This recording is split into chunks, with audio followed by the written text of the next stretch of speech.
You're listening to the Black Eagles podcast with Sinan Schwarting and Kaan Bayazit. Ahmet Dursun Sergen aldı. Sergen Bülent yan yana. Sergen Bülent. Sergen. Orada Tümer var. Tümer'e doğru aksiyon kaybetti. Tümer topu aldı. Sergen aldı. Gol! Gol! Gol! Sergen attı. Sergen attı. Şampiyonluk geldi. Sergen attı. Şampiyonluk geldi. İbrahim'in pası.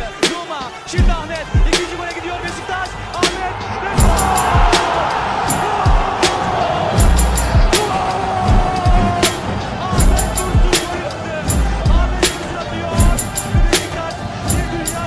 Welcome back, everybody. Episode 25.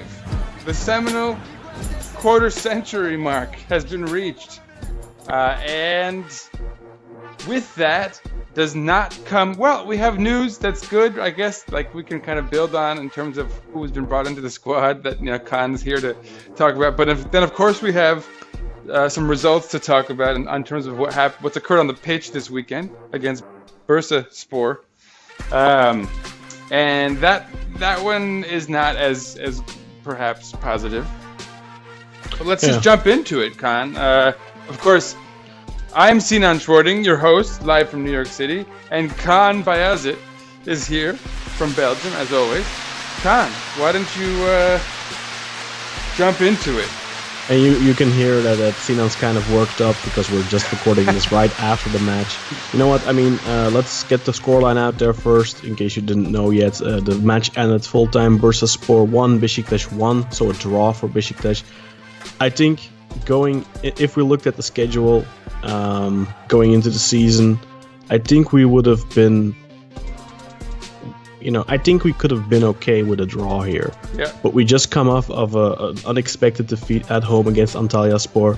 This was kind of a must-win match for us. Mm-hmm. Not so much in regards to the table and all that stuff, because that really doesn't matter yet, especially given that our rivals are dropping points too.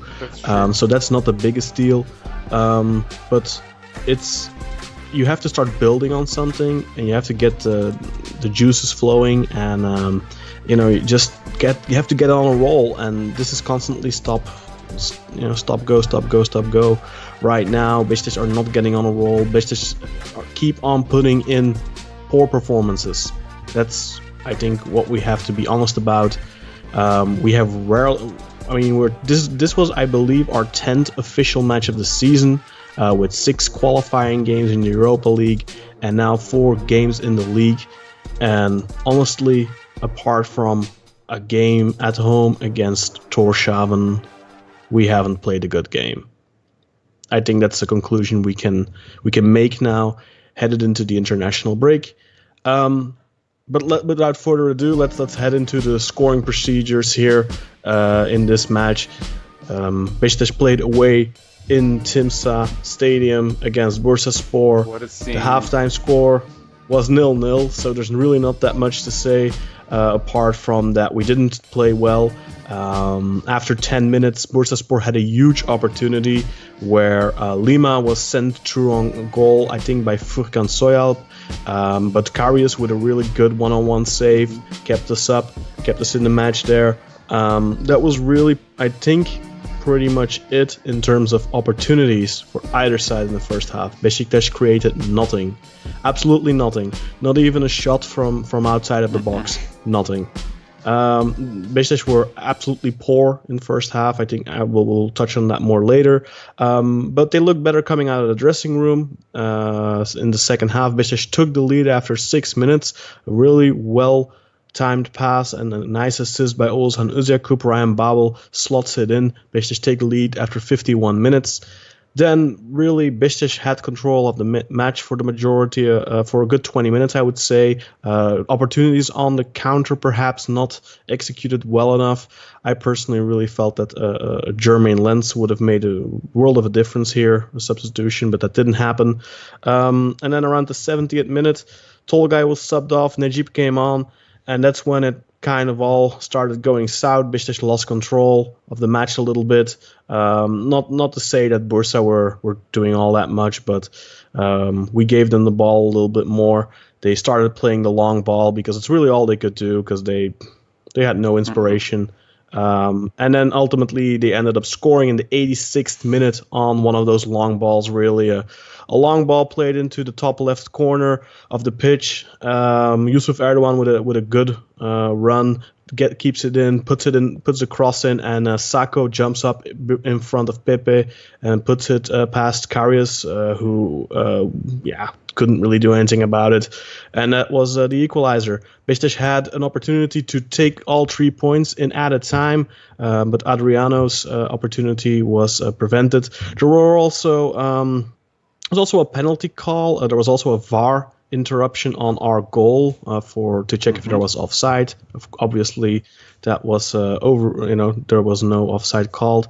There was also a penalty for us potentially for a handball from Aurelien Seju. Wasn't given. I personally thought that I saw a movement for the ball, but not given. Then there was another call for a penalty later on in the match for some shirt pulling on Negredo, but no VAR or anything there. And that's it. The full-time scoreline reads Bursaspor 1, Besiktas 1, and Besiktas drop 2 points. And that's the second time already in 4 games that Besiktas have dropped points, and they have now 7 out of a potential 12 points heading into the international break. That's about right. That's about it. Not, mentioned in the match summary, because of course it's peripheral, is that throughout the match, Bursa's fans were rabid, throwing things at our players throughout the match, to the extent that you had, and this is actually the first time I've seen this, you had security guards out there with riot shields, holding them up in a Roman imperial soldier kind of formation to protect our corner kick taker, and then our keeper even, so he could just make goal kicks because of repetitive bad behavior from Bursa's fans. And that I have to say that helped, because compared to last season, the match in Bursa that last season was 100 times worse. I think that match got stopped 4 or 5 times. Why that match was allowed to be continued is beyond me, but I mean, we saw in the cup game against Fenerbahce that in Turkey you can do anything as long as you're playing Besiktas, apparently, in terms of assaulting players and whatever. But I think it wasn't too bad today relative to last time. Obviously, it was still unacceptable. And it not just that. I mean, look at the condition of the pitch. If you look, there were pictures. We posted them on our Twitter account at Besiktas_int. Pictures of the pitch from 3 days ago and then the pitch today. Last season was exactly the same thing. The match before, the home game before they played us last season, their pitch was in perfect condition. Then for our home game, it was absolutely terrible. It was a potato field. And then the match after, the home game after they played it, was again in good condition. So, Bursa do everything they can to stop Besiktas from getting 3 points in their own stadium, because they have this little inferiority complex, and they have to have a demon to fight, I guess. They have to keep themselves relevant somehow, of course, since they haven't done anything since 2010. Mildly. But it's just this club. It's what Trabzonspor has been to Fenerbahce over the past 5 years or whatever, 7 years, I guess. The animalistic behavior and all that kind of stuff. But at least you can understand where that's coming from. Bursaspor's behavior is completely irrational, based on them relegating way back in 2004, and then they blamed that on Besiktas. They relegated, I believe, with 40 points or something, and Besiktas lost some games against their rivals back then. But what needs to be said, Besiktas had 43 points in the first half of the season, and they got 20 points in the second half of the season, because they could completely... you know what? Just go to YouTube, look up Jem Papila, and you will see. But anyway, they're seeing ghosts there in a way. It's not like they're shying away from screwing over other teams in relegation battles last season, when they basically bought a free win against Trabzonspor on the final match day, so they wouldn't go down, and Rizespor would. So I don't know where they get off blaming us for their relegation over a decade ago, and where they get off behaving the way they do. But you know what? I hate myself for even having to talk about it, because if we would have just won here, then you can just smile and say, And that's the thing. That's why this defeat, it's not a defeat, but why this draw kind of feels like a defeat, because they get away with whatever, and there seems to be no justice. I mean, the only justice here is them losing and being left in a pile of ashes, and with 2 points out of 4 games and battling relegation for the rest of the season. That's the only thing that's just in terms of justice here. But Besiktas, bad today again, I think. Although the second half was good until Najib came on, I felt like I don't want to be don't want to single out Najib, because in the first half our performance was absolutely terrible, and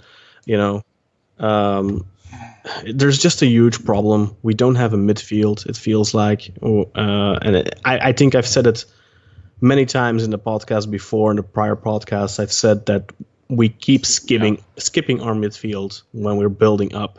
But the main reason for that is because our midfield doesn't come. They don't. It's like they don't want the ball when Pepe or when Vida or whoever has the ball has in defense has the ball.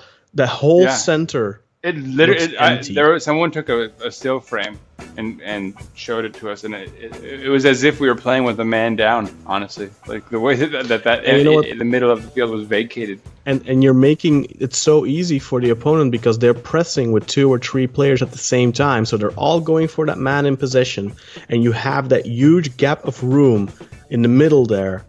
And you do not exploit it because there's nobody there coming to ask for the ball. And look at our goal, for example. That came from one of the few times we played through the middle when Oğuzhan picked up the ball in midfield and had a run at it. And that's just, that's what we've been missing here.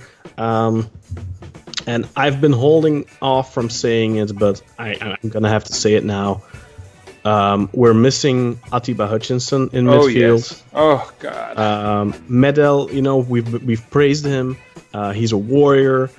I think everyone loves Medel, but he cannot do what Atiba Hutchinson does in midfield. Especially not in linking the two, the defense and the midfield. And he made those runs that seemed so casual, but that brought the ball up a good 20 yards into the opponent's part of the field. With he just at a pace that like you had people coming up with them alongside, that's exactly what we're lacking at this stage. Not to mention again, number 10. But what Atiba does is he offers a passing station in the heart of midfield. Yeah. He offers an option for the defenders to play the ball to, and he then in turn usually Atiba tends to play lateral passes a lot, rarely plays it forward, honestly, but he allows other players to take positions in midfield, and we've played very dominant possession football during our 2 championships under Şenol Güneş, in large part due to a very good Atiba-Oğuzhan partnership. And then, Atiba was just very important in that. I think people have been writing him off unjustly just because he missed the latter parts of the last 2 seasons due to, some nagging injuries which had been building up, which he had been playing with for a long time, just because he's so important for the team. I mean, someone amply noted in our group chat that if anything could be sort of taken from this stretch early on in the season, it's that for all the people who blamed whatever stagnance we've shown historically on Hutchinson, we've now, I think, been given a very clear image that it's not Hutchinson, right? Like whatever other alternatives we can throw out there are not producing anything better in that regard. Well, of course, I mean, you can say with Atiba, there's stuff, he brings positives and he brings negatives. Every player usually tends to do that. With Gary Medel, the positive is that he has good ball recuperation. The negative is that when you're in possession, he's not the most useful player. He's a good player when you're chasing the ball, when you're chasing the game. Well, and frankly, and this really needs to be, I think, harped on once and for all, because I think we've done it quite a bit already since the inception of our podcast. But Tolgay Arslan he's like a ghost. I need to give him a good nickname, like the Ghost Rider or something, because he's literally like those images that were taken where it looked like we were a man down. That's his role. He's the guy that's supposed to be a kind of linchpin in that regard, and he's nowhere to be seen. And there are a few moments, both in attack and on defense, where it literally looks like he's running out of the frame, like away from the action. And I don't know if he's afraid of making a mistake. I don't know what kind of psychology leads one to make that kind of decision in the middle of a match. But let's organize ourselves here and sort of control this rant, because I think we're both charged up. My low late today goes to Tolgay Arslan, because to me he is the sole representative of the kind of ghosting of our midfield that's been going on this entire time. And Medel can be an engine and do his thing as much as he wants, but at the end of the day, if he has no one to use as an outlet so that he can focus on defense, that sort of, that strength gets minimized. So, like, Tolgay Arslan's role is what makes Medel's position in that squad function properly. And so if he doesn't play that role, of course Medel's not going to function properly. And of course, Ozan, he's not a 10, right? But that doesn't excuse the complete lack of touch he showed in the first half, the poor passing. 10 or 8. He barely got the ball in the first half, though. I mean, he was off. I don't want to excuse. He showed some bad touch, honestly, and you can't entirely prescribe that to the fact that he was out of position, because his strength is his ability to have to pass the ball and to have touch. But again, at the end of the day, he can't even focus on his role entirely when he also recognizes this huge vacuum in the center of our midfield that he's kind of probably hesitant to commit to any, kind of forward position, knowing that like Tolgay's disappeared yet again whenever the opposition gets the ball on a counterattack. And that, I can't, Tolgay Arslan gets my low late today. He needs to seize the day or get the. I don't want to pull out the beeps. He needs to get out. He needs to get off the pitch. It's a combination, I think. The problem is that this midfield just doesn't function. Medel, Tolgay, Ozan just doesn't work. Of course, and to be fair to all of them, there is not a 10 in a tactic that stubbornly insists on requiring one. Well, you can play 4-3-3 and you don't need a 10. I mean, the problem is that these guys. I don't think we need a 10. I think we need a 10 because of the fact that our players in midfield just aren't cutting the mustard. But, I mean, I don't know if you can say we are playing because, if you pardon my French, we are playing poorly because of the lack of a 10. I think with the talent that Ozan, that Tolgay, and Medel has, the talent that you have in that midfield, there is no excuse to get overrun by Erzurumspor. There is no excuse to not get your footing in a match against Bursaspor. These are two sides that have relatively low quality compared to the better teams in our league. I mean, if you're going to start playing the better play, because we haven't played a good team yet, that has to be said as well. We haven't played a good team yet. We are yet to play Göztepe. We are yet to play Galatasaray, Fenerbahce, Başakşehir, Trabzonspor. Akhisar is our best opposition thus far. Akhisar was our biggest test so far, and we played a good first 45 minutes against them. And then we didn't play a very good second half. And the reason we played such a good game there was Jermaine Lens, who didn't leave the bench today for 90 minutes. And I am so hoping that that's because of that injury he got against Erzurum when that goalkeeper torpedoed him. I really hope that he isn't fit yet, because if he is 100% match fit and he's not playing, well, then... Anyway, my low light goes again Second match in a row to Shenol Yeah, Ganesh. I saved that one for you because I thought you might want to say a word or two about it. Poor decisions in terms of substitutions. Putting on Najib for Tolgai was a poor decision because yes, Tolgai might have been your low point, but in the second half I think we were playing a good. And that wasn't the need. Yeah, at that stage that wasn't the need. Whether he was playing well. Plus, or I mean, not. it's not like Tolgai was on a yellow card or anything. Our midfield was functioning for the first time in this game. Exactly. We were countering. We're starting to hurt them. The main issue that I saw was that we didn't have an outlet on the wings. Babel was causing them some issues, but Quaresma was invisible.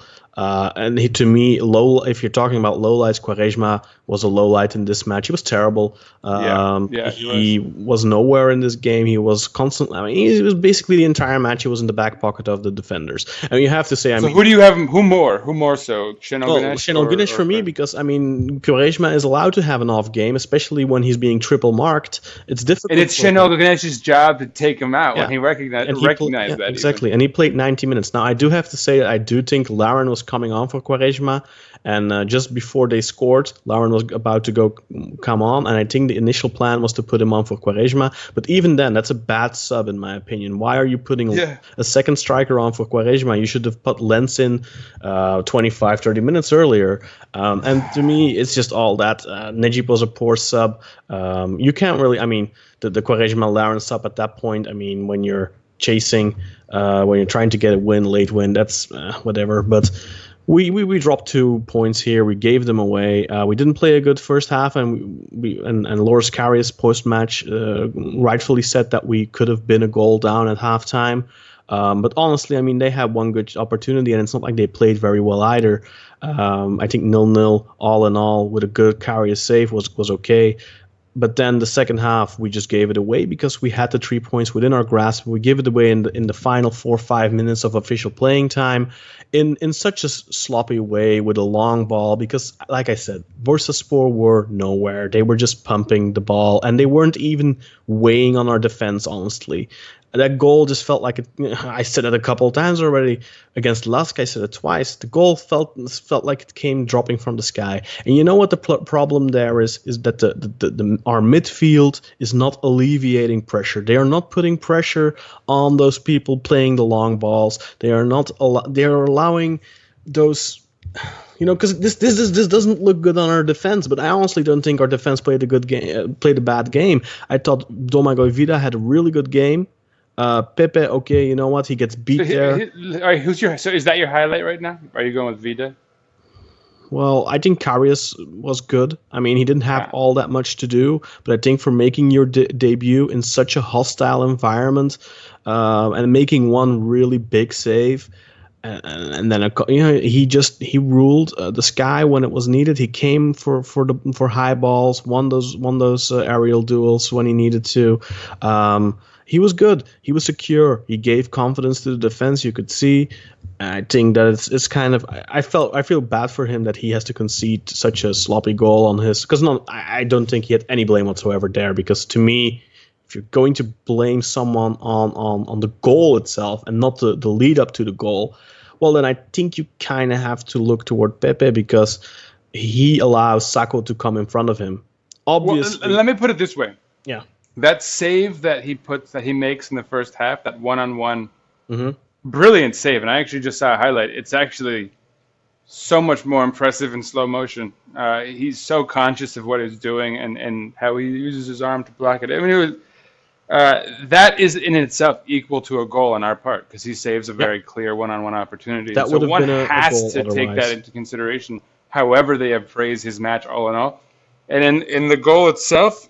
Before you can say that maybe he can dive out, kind of in a way Fabry used to stop the save, I don't think so. A, because he's actually got a man between him and the ball, his own defender, and not the type of like the ball's low, so it's not like he can jump up and kind of say, screw the defender. He just literally couldn't have gotten around him easily in the way they would have needed to dive on it.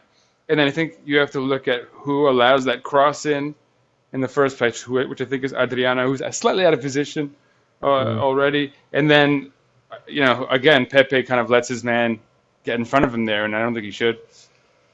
But Yeah. you know, again, like I have to say it's the, though, I it's the like type of goal that Adriano. you're always going to allow. Yeah, I mean, this is the problem with this goal was that It's why you need a second goal, right? we It's should why have been you need 2-0 more than up. one. Yeah. If you put, and also the fact is that one of the biggest problems is, you know, how they always say this cliche, the best form of defense is offense. And the problem is that, you know, once Nejip came on, we stopped countering. Plus, our counters weren't very effective anyway because Quaresma doesn't have that speed anymore. Exactly. Babel, I mean, he had been playing for 70, 80 minutes already, and he was probably kind of a little bit tired.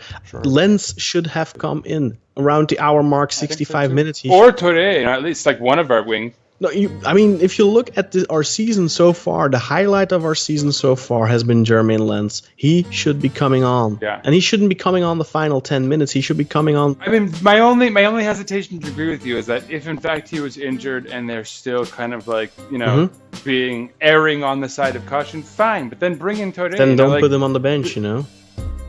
Or yeah, exactly. But and yeah, this is probably the emergency scenario where you do bring him on if that's why you have him on the bench. Exactly.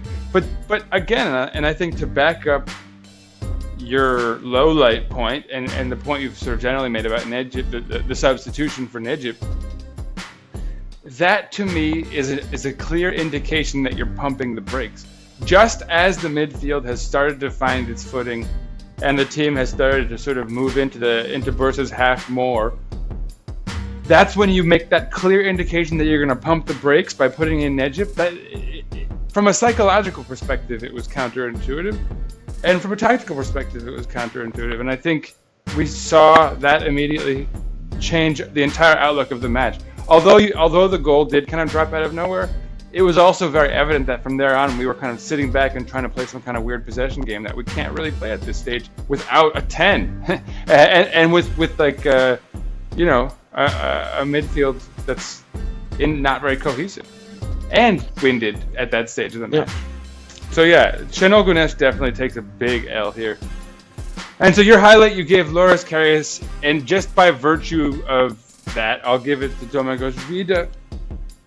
Because he's, speaking of finding your footing, he really came out rough early on in the season, but he's very much found his footing now.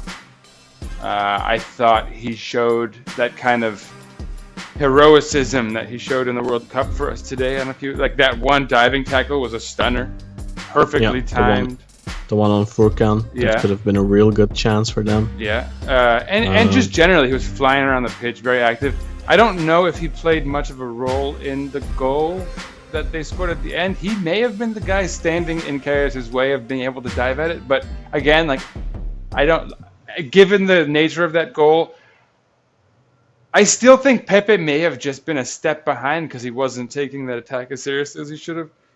Maybe if you're really pinning it on someone. So, I think Vida had a very good game.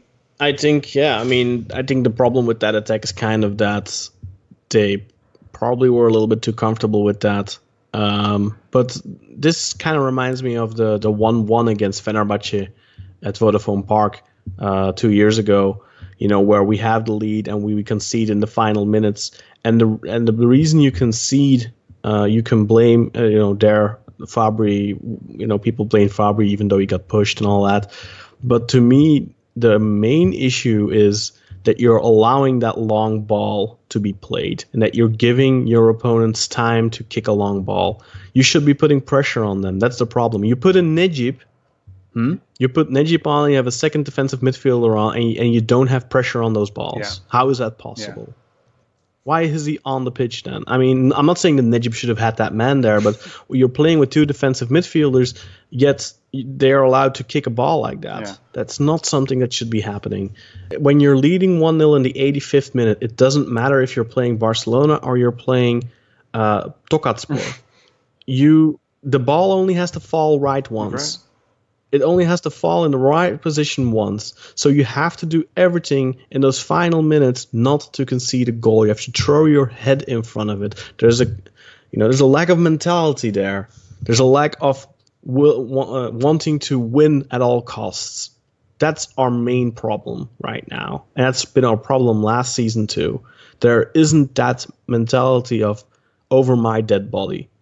That's the mentality that the team should have, but they don't have it. That's our main issue. Guys like Babel don't have it. Quaresma didn't have it today. He's had it, sometimes he has it, but the only person who I've seen that of this season is Jermaine Lens. To credit, he's had that over my to give credit to Babel, the one thing he has shown the ability to do now throughout the season, and throughout last season as well, is the ability to pop up and score a goal at any moment. And I think that's why I'm always hesitant to say take him off the pitch, because he really does show that capacity.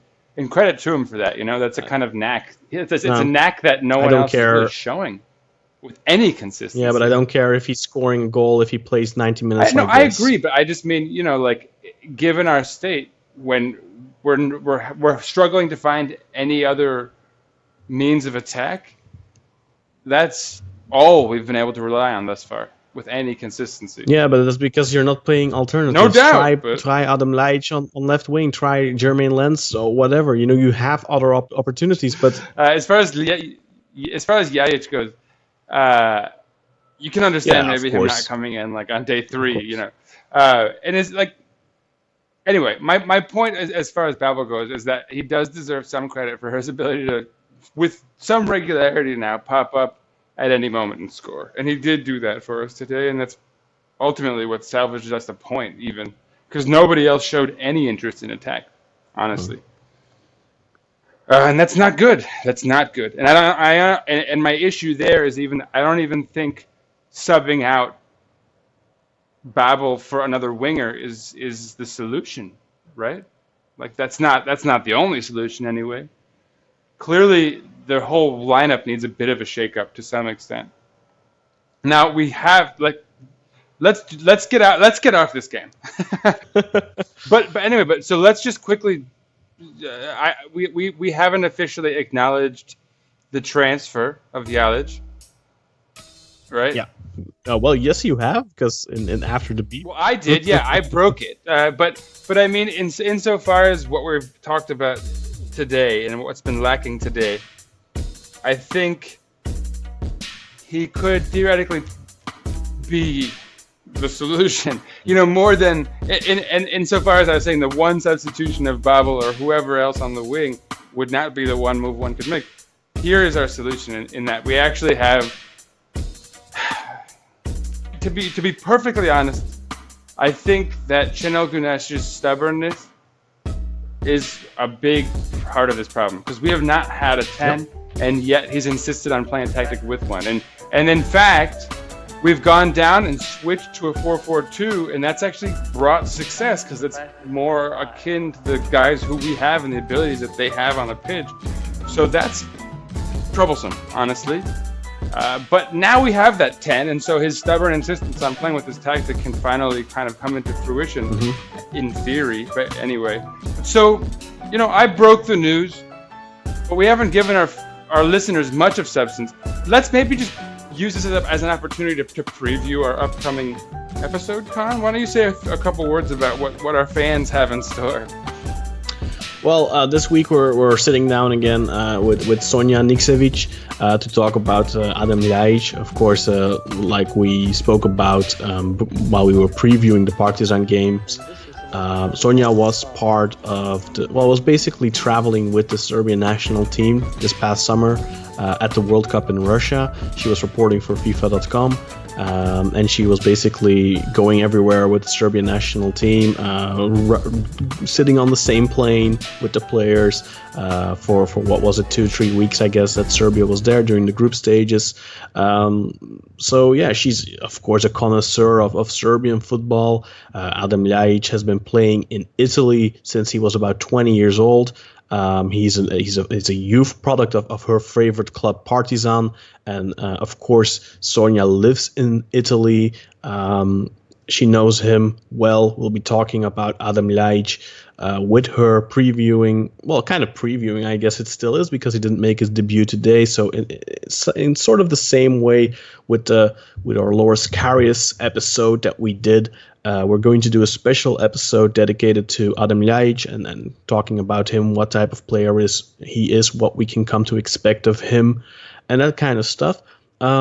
but we're mainly going to be talking about the player. So let's talk about this transfer first. The details of this transfer, which I'm sure get brought up while talking to Sonia as well. However, there's nothing official known in regards to financial details on the transfer. All we have right now are unconfirmed numbers, and that is that Beşiktaş have loaned Adem Ljajic for 1 season for a fee of 1,250,000 euros, and Beşiktaş have an obligation to buy Ljajic, and this is unconfirmed, but the supposed specifics are Beşiktaş have an obligation to buy Adem Ljajic for 6.5 million if the player appears in at least 20 matches and plays for 45 minutes in those matches. Yeah. So a minimum of 45 minutes in 20 matches, and Beşiktaş will automatically be obligated to buy out his contract from Torino, similar to the way that we were basically obligated to buy Jermaine Lens this past summer as well. Yeah. So and also to the way that we're also maybe theoretically linked to Karius in 2 years. Basically, Karius has a similar construction in his transfer. He has to play in at least 50% of the matches, and Beşiktaş have to qualify for Europe, and then we are obligated to buy him as well for 8 million. So that's 6.5 million for Ljajic and 8 million for Karius. Karius is of course 25. Ljajic is about to turn 27, so he's still a relatively young player. And I have to say, I'm really surprised by if this is accurate about the fee, 6.5 million, which is incredibly low for a player like him, in my opinion. A player that has 225 appearances in Serie A, has been involved in 90 goals, involved in a goal in every 150 minutes. I did the math. I mean, that's impressive for a player from the Serie A that's only just 26, about to turn 27 years old, Serbian international, all that stuff. I mean, he's an exciting player for sure, and I expected this transfer. I was kind of dreading that the obligation to buy, the fee would be high, like north of 10 million is what I was thinking, probably around 12 is honestly what I was thinking, and I didn't. I think that's why the deal took so long to complete as well. But if this is true, 6.5 million, and we'll find out at the end of the season probably. I think that's an amazing deal, if I'm honest. No, it is. So let's hope that's the difference maker for us tactically. Let's hope that he's the number 10 we're looking for. He shows the ability to play the style that we've needed. Even I think since before we didn't have a 10 at all, even because Talisca wasn't, a perfect fit, I think, in that regard. But then the question is for me is our, like, we keep pointing, and like basically this entire season so far we have pointed towards, we lack that 10. Mm-hmm. But I think we have to start being a little bit more honest with ourselves. There's a bigger problem than just that. Yeah. I think there's an issue in terms. I don't know what it is. Is it we had this issue last season too, and I said something about the over my dead body attitude, which I've been lacking from this team, and that was the same problem last year. And we pointed towards, well, you know what, they're focused on the Champions League, and somehow it's not the way it should be, but they're basically kind of letting the league become subordinate to that Champions League campaign. But what is the reason now, I wonder? There's no Champions League campaign. Yeah. There's still another thing we have to talk about, which is the Europa League and the Europa League draw. That's right. Yeah. which we will also do a special episode on to focus and preview our group. But that's also something we will touch on in a moment. Preview. But I'm a big fan of the Europa League. However, you can't say that we're playing against the biggest teams in Europe right now. So, I mean, what's the excuse for players putting in these lackluster performances? And I don't believe that no matter how good Adem Ljajic is, He's just one player. He's Right. not going to be able to turn this around on his own. There needs to be a click. I think the problem, you refer to the stubbornness of Şenol Güneş. I think there's a problem that lays there. I think that was a big reason for the complacency last season for players like Babel, like Quaresma, who played regardless of how they played. No matter how bad they were one match, they'd be playing again the next one.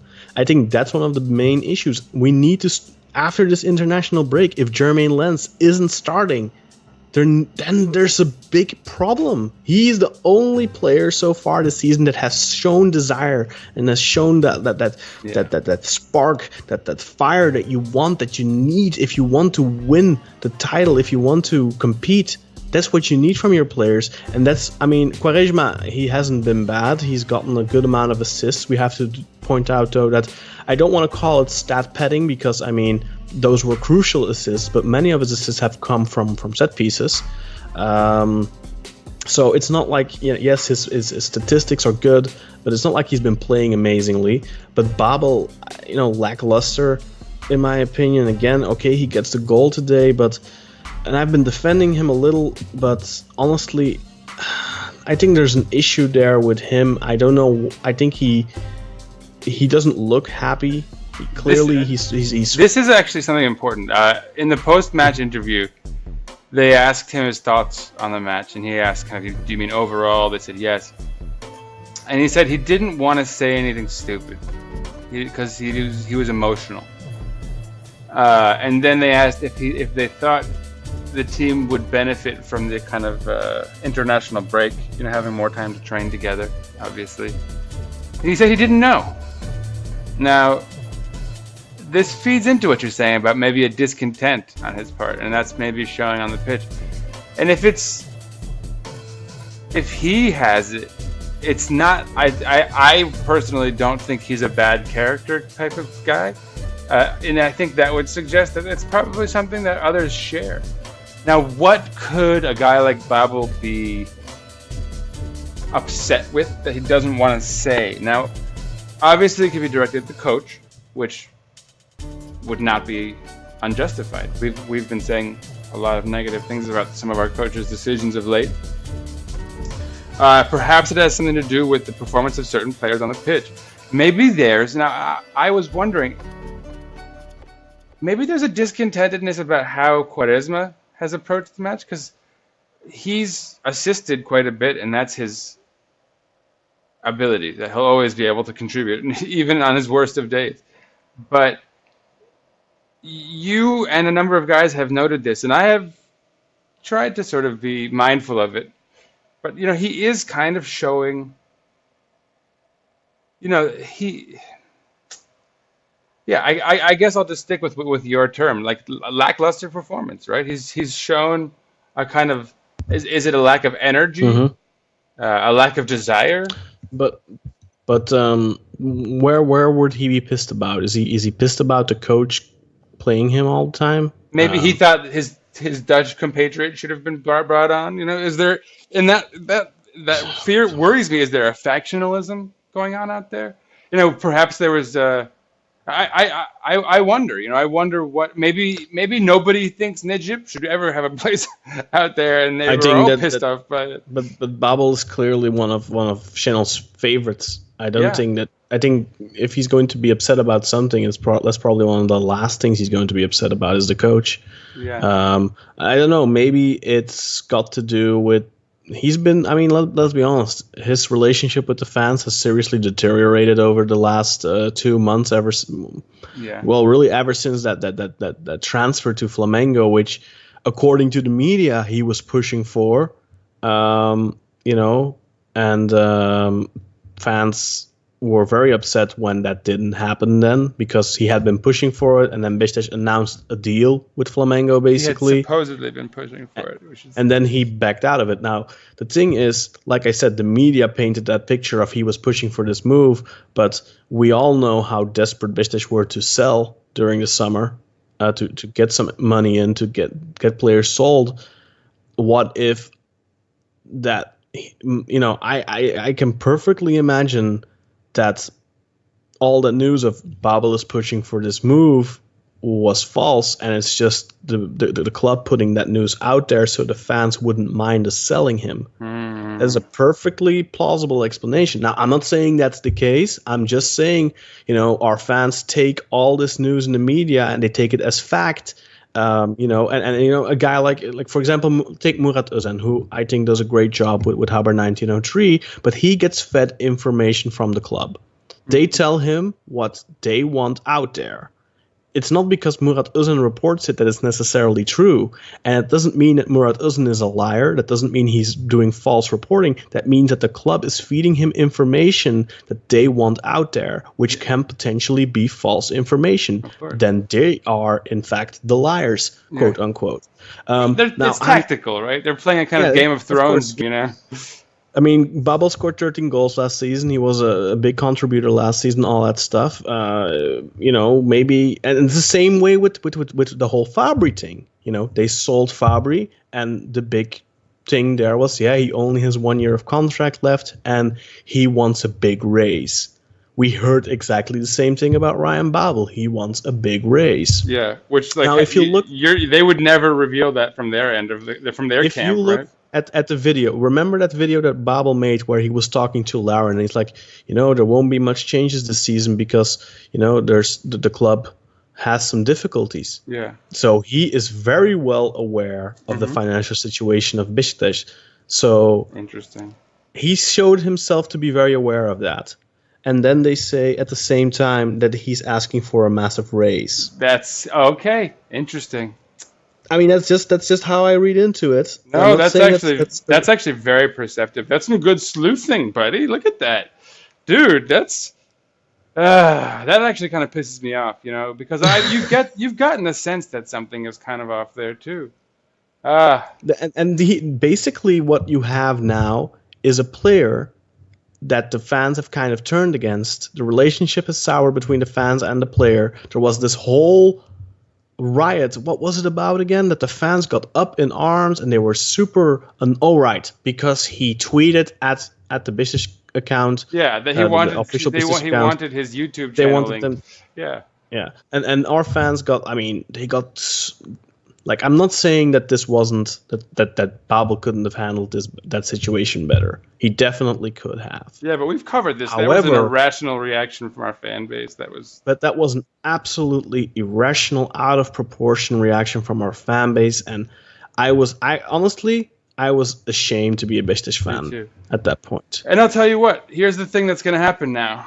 His contract's going to run out. He's not going to re-sign with us, and he's going to sign somewhere else and get his money bonus and wherever it is he wants to go freely. And our fans are going to be all up in arms. How dare he do this? And yet, I would not at all be surprised, because in fact, verbally, he's done nothing but show loyalty. I would not at all be surprised if it's the treatment our fans gave him that pushes him that much, that little extra bit, to make that decision. That what, screw it, I'll sign somewhere else and just make that decision. And you can criticize the way he's been playing all you want.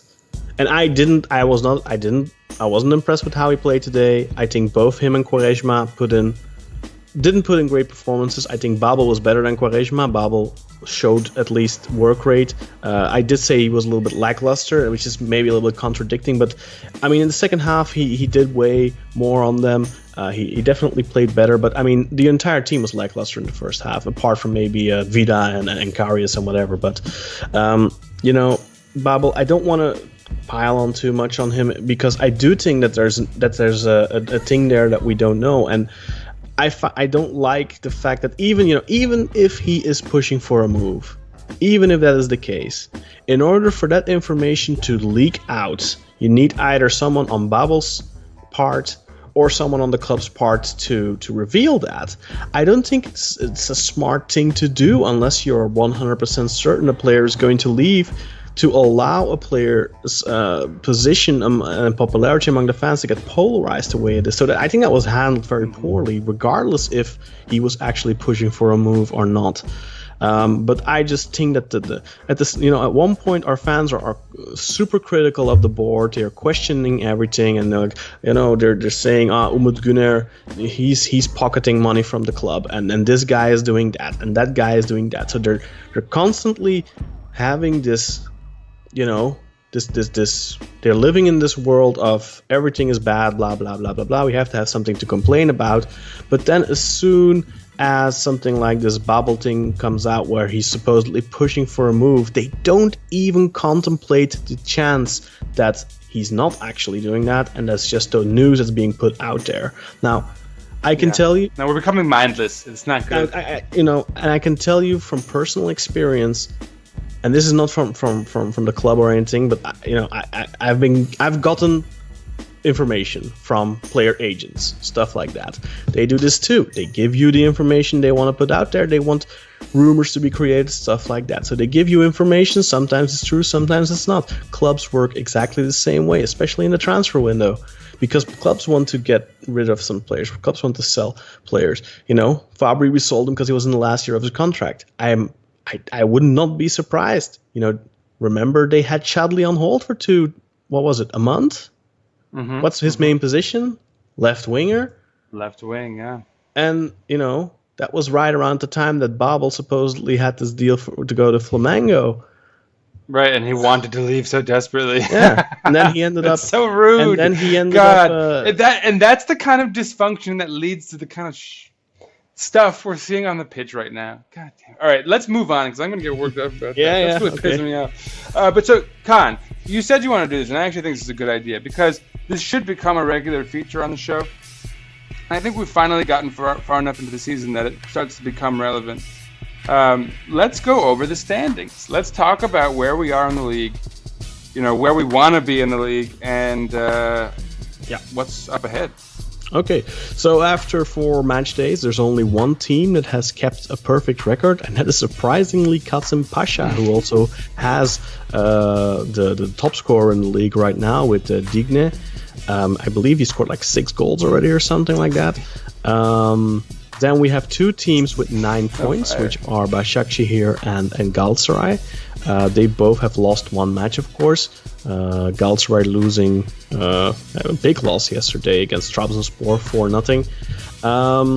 So I think, if I'm not mistaken, there are still 2 teams that are unbeaten. That's Kasımpaşa, who have a perfect record. And then I think, let me just check to be sure, I need to getting close here. Oh no, there's 2 more teams that are unbeaten. That's Atik Konyaspor and Kayserispor. They both have 8 points, so they've won twice and drawn twice. And then And Kayseri's coming off a nice week. They won away at Fenerbahce 2-3. They went down twice and still managed to win that game. Then there's a bunch of teams with 7 points, including Beşiktaş, who is in 7th place right now, and Trabzonspor are in 6th because they have a better goal differential, +4, as opposed to Beşiktaş's +2.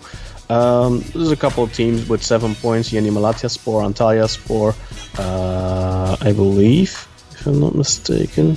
Yeah, and then there's a little bit of a drop off at the bottom of the table. We have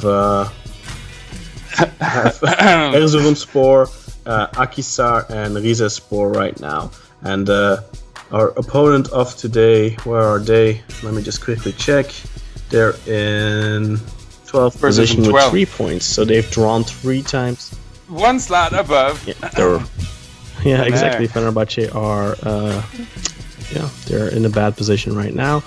But I mean, like, looking at the table, nothing has been decided yet, clearly. Kasim Pasha are not going to keep this form up. We all know that they're not. They'll start dropping points at some point. That's not a big deal. We're only 2 points behind Galatasaray and Başakşehir. So, I mean, in terms of the table, there's no problem really. Yeah, let's round this up and play devil's advocate for a second here. Going into Bursaspor Stadium and taking a point in the long term, in the big picture, is not the worst thing. One has to acknowledge that. Bursaspor has a fervent fan base that particularly hates us for whatever nonsensical delusions that they've concocted. But that's just the reality of it, And so getting a point there is not the worst. And furthermore, because both of our opponents dropped 3 points this weekend, we actually gained a point on our rivals in the process. So, look, it was not what we wanted, and it hurts all the more because it was against a rival. But And at the end of the day, much worse could have occurred.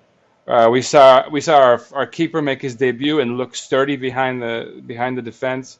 We see a key defender who's going to be a big part of any success we have in Domagoj Vida finally starting to settle into the back line. There's a lot of football to be looking forward to, I think. And we've yet to see the linchpin that Con and I have been demanding and waiting for since this podcast began, vis-a-vis a number 10, Ljajic. Ljajic. So, there's quite a bit to look forward to, and I don't think people who are predicting relegation or whatever are even remotely sane. No, quite frankly. They're just, or at least they're far too emotional at this stage of things. But look, we're going into an international break where all of these new guys can settle into the team, where Karius can establish a rapport with his back line. We've got a week off, and then the following week, we're going into a match against, who are we playing against next? Yanni Malatya.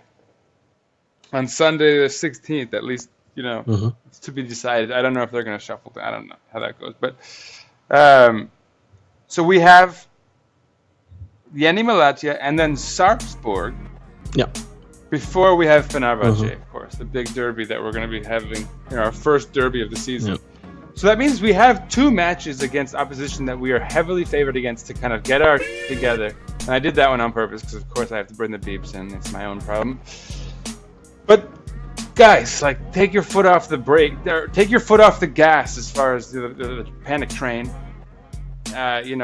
Collect yourselves after an emotional day, and just let's go back to where we were 12 hours ago when we had our number 10 that's freshly joined the squad. Great new keeper who's now actually proven to be pretty good. And let's just remember that our main rivals are playing very poorly at this stage.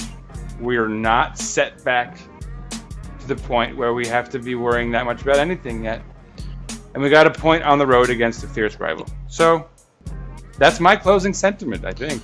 Yeah, it's just now it comes down to how does this international break get utilized, and it's going to be very important. I mean, Atiba Hutchinson will hopefully be back after this international break, because I think we have to start incorporating him back into the team, because I think he still has a role to play. Adam Ljajic will have time to settle in a little bit, get to know his new teammates. Unfortunately, I think both Vida and Pepe will be out on international duty, so there won't be much of a chance really for Karius to get to know them a little bit better. But I think that both the games against Malatya and Sarpsborg will be good for that. So let's move on to our Europa League draw. Let's do that. And so let's. And again, I don't want to sort of steal the thunder from what's going to be a great preview episode with some fantastic guests. But so why don't you just preview that episode for us, Con? And in doing so, just mention maybe who we're up against and then who's going to be coming in to talk about them. Well, we're going to be talking about the following opponents. From Belgium, Racing Genk. From Norway, Sarpsborg 08FF. And a team we have played in the past already. From Sweden, Malmö FF. Of course, for long-time Besiktas fans, you may remember that as the team where Matthias Asper, our former goalkeeper, used to play. Now, previewing Malmö, I'll be talking with Johanna Frenden. She works for the Swedish television. She was also covering the World Cup, doing covering the matches of Sweden at the World Cup. In regards to the Norwegian team we'll be up against, I'll be talking to Ben Wells. He's an English sports writer that focuses mainly on the Norwegian league. And then finally, for my Or Belgium. Your hometown team, basically. Basically, I will be talking to Guillaume Mabe from Nieuwsblad, which is one of the biggest newspaper. I believe he's from Nieuwsblad. I hope I'm not getting that wrong. I'll have to fact check you after the episode. I am going to fact check myself right now, just in case there we it's go. wrong, that you can get it out. But it's one of the bigger newspapers in Belgium. And he's one of I think he mainly focuses on Club Brugge, really. But of course, I mean, he will know his stuff as well about Racing Genk, of course. And continuing in our fine tradition of only bringing in the most illustrious guests, the most well-informed, and keeping you guys, our listeners, the most informed quadrant of the Besiktas fan base. You know, that's how we roll. Great, I'm excited. I'm excited to hear these, and of course, I'm excited to co-host with Sonia Nikchevich in our next. Our upcoming Ljajic episode. As long as you get out of bed on time, that's right. Yeah, we'll see how that But we'll be talking about, like we already said, we will be talking to Sonia about Adam Ljajic, and we'll be talking to these journalists, sports writers about our Europa League group. So once again, just going to go over it. From Belgium, we play against KRC Racing Genk. We play against Malmö FF from Sweden, and from Norway we play against Sarpsborg 08. I think this is a group, of course, that Besiktas have to go through. And have to win. I don't think I would be pleased with anything but a resounding first place in this group. Don't underestimate 100%. Racing Genk. 2 years No ago, doubt. when we played in the I mean- quarterfinals of the Europa League, they also got to the quarterfinals of the Europa League. Even if they beat us once, we could still theoretically be able to win out the group. I'd say. I'll tell you this: we will have to play good football to beat them. We're not going to beat them if we play like today against Bursaspor. That's what I don't know who will beat if we play like today, especially in that first half. I mean, if we play the way that we've been playing lately, we will probably struggle against all of these teams. Honestly, let's be honest. Besiktas have to get their bleep together. Thank you for that, Con. You did my work for me. Well, all right. On that note, take us out. I don't think I don't want to stagnate in negativity here. So as always, you can find all the necessary social media information, our Twitter handles, and all that good stuff in the description of the podcast. And that's pretty much all I've got to say in that regard. Make sure you stay tuned to listen to our hashtag After the Beep segment. As always, Sinan, take us out. Go Besiktas! Come on! During the break, we gotta get as fans.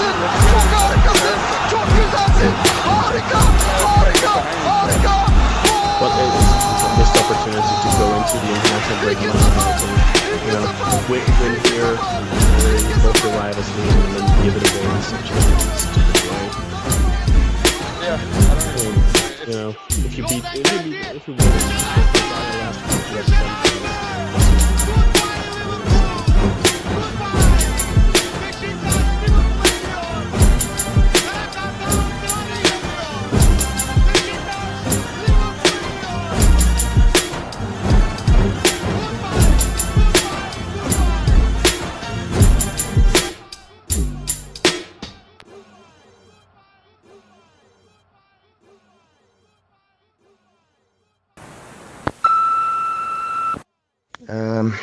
I don't know what to say about the match. It was a bit disappointing.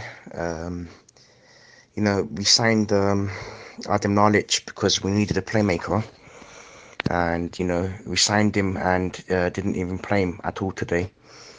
Bursaspor, if I'm not mistaken, signed 3 defensive players on the deadline day on the transfer window, and all 3 of the players played in the first game today. So I don't really understand why General Ganesh didn't play Lalic today.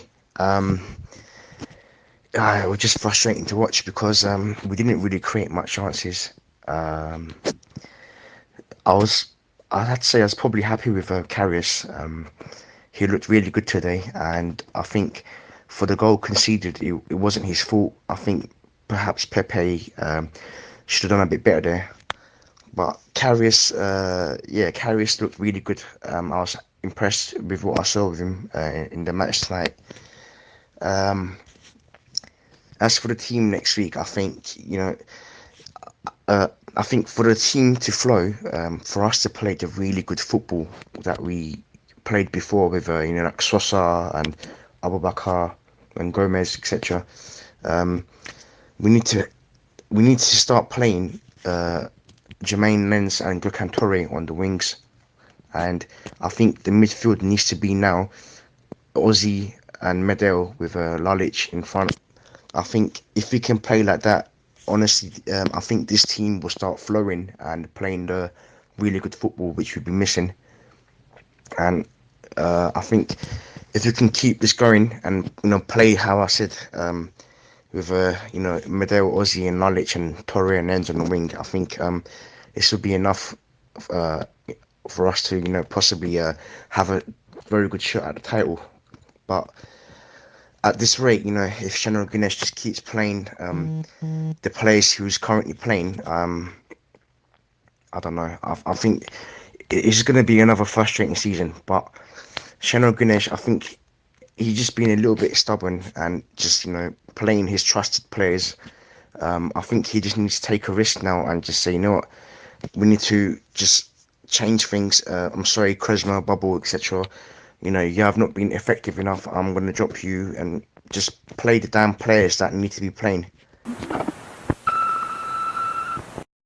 Besiktas International hopes you enjoyed this program.